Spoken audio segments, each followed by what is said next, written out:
नमस्कार प्यारे साथियों, स्वागत है आप सभी का एक बार फिर से आपके अपने यूट्यूब चैनल पर जिसका नाम है MD2 रीडर पब्लिकेशन। तो साथियों, HSSC ग्राम सचिव की भर्ती अब बहुत जल्द हो सकती है, क्योंकि माननीय पंजाब हरियाणा हाईकोर्ट ने भी युवाओं के पक्ष में फैसला देते हुए हरियाणा सरकार को ऐसे कुछ इंस्ट्रक्शन, कुछ ऐसी डायरेक्शन दे दी हैं। आपने कुछ दिन पहले नोटिस किया होगा, सोशल साइट्स पर, सोशल मीडिया पर एक लेटर वायरल हो रहा था जिसमें डेपुटेशन के आधार पर HSSC, माफ़ कीजिए, डिपार्टमेंट अपने लेवल पर डेपुटेशन के आधार पर ग्राम सचिव की भर्ती करने जा रहा था। और सभी विभिन्न डिपार्टमेंट्स के जो वर्किंग एम्प्लॉय थे उनसे आवेदन भी ले लिए गए थे, जिसको लेकर माननीय पंजाब हरियाणा हाईकोर्ट में युवाओं ने चैलेंज किया था। वहां से क्या ऑर्डर आदेश आया, इस वीडियो में डिटेल से बात करेंगे। अगर आप इंटरेस्टेड हैं तो वीडियो को पूरा देखिए, और जो भाई पहली बार चैनल पर आए हैं, रेगुलर लेटेस्ट अपडेट पाना चाहते हैं, आप चैनल को भी सब्सक्राइब कर लीजिए। देखिए, हरियाणा ग्राम सचिव की जो भर्ती 2015 से लगातार आ रही है, हर बार उसको 1 साल के बाद, 2 साल के बाद री एडवर्टाइज कर दिया जाता है, फिर री एडवर्टाइज कर दिया जाता है, लेकिन ना तो रिटर्न एग्जाम होता है, ना डॉक्यूमेंट वेरिफिकेशन होती, ना फाइनल रिजल्ट आता है।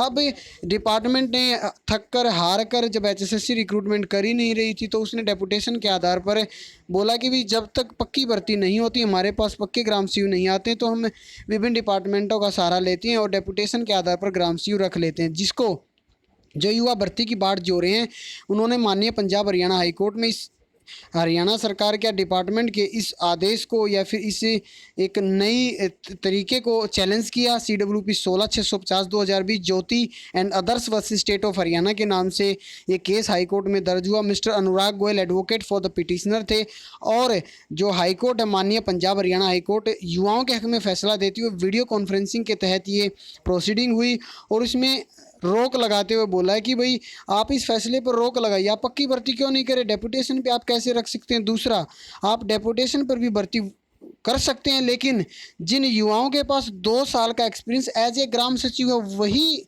उन्हीं को आप डेपुटेशन पर रख सकते हैं। ऐसा नहीं किसी को भी उठाए और एज ए ग्राम सचिव आप रख देंगे, नहीं। उस फील्ड का, उस लाइन का 2 साल का आपके पास एक्सपीरियंस होना चाहिए, तब आप उनको डेपुटेशन पर रख सकते हैं। इन सारी चीज़ों को ध्यान में रखते हुए देखिए, पढ़ लेते हैं। It is further averred that the post of gram schiv is governed under the statutory rule of 2012 framed under Article 309 of the Constitution of India, wherein rule provides that the post of gram schiv can be filled up by the way of direct recruitment or by the way of transfer or deputation of an official already in service in any state government or government of India। तो ये किसी भी rule को follow नहीं कर रहे थे, इस वजह से इस पर स्टे हो गया है, और बहुत जल्द अब, क्योंकि डिपार्टमेंट को आवश्यकता है।